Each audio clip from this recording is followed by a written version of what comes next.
মাননীয় স্পিকার, কেন যেন অপ্রিয় বিষয়গুলো আমার ভাগেই আসে।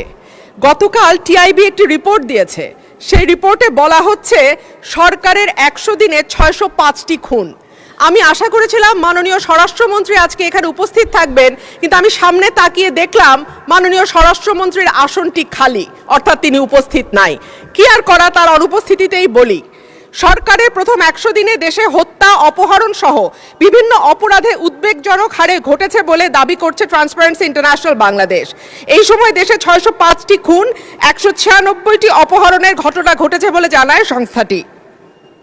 প্রতিবেদনে দেয়া পরিসংখ্যানে দেখা যায় মার্চ ও এপ্রিল মাসে মোট 605টি খুন, 294টি ছিনতাই, 90টি ডাকাতি, 196টি অপহরণের ঘটনা ঘটেছে। একই সময় পুলিশের উপর হামলার ঘটনা ঘটেছে 129টি, চুরির ঘটনা 2214টি। এছাড়া নারী ও শিশু নির্যাতনের ঘটনা ছিল 3496টি।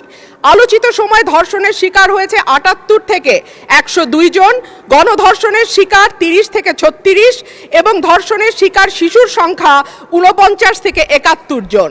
মাননীয় স্পিকার, আমাদের এই পরিসংখ্যানটি স্পষ্ট করে দেয় বাংলাদেশে গত 3 মাসে আইন শৃঙ্খলা পরিস্থিতির অবস্থা কি। আমি বলেছিলাম যে এই সরকারের অর্থনীতি এবং আইন শৃঙ্খলা, এই দুটো বিষয়ে যারা মন্ত্রণালয়ের দায়িত্বে আছেন তাদের উপরে নির্ভর করবে 50 ভাগ, এবং বাকি 50 ভাগ অন্যান্য মন্ত্রণালয়ের উপরে, যে এই সরকারটি কতটুকু সফল বা ব্যর্থ হবে। আজকে মাননীয় স্বরাষ্ট্রমন্ত্রী সংসদে উপস্থিত থাকলে আমার পক্ষে সহজ হতো আরো স্পষ্ট করে বলা যে এই সরকারের সফলতার 50 ভাগ দায় অর্থ এবং স্বরাষ্ট্রমন্ত্রীর উপর নির্ভর করে।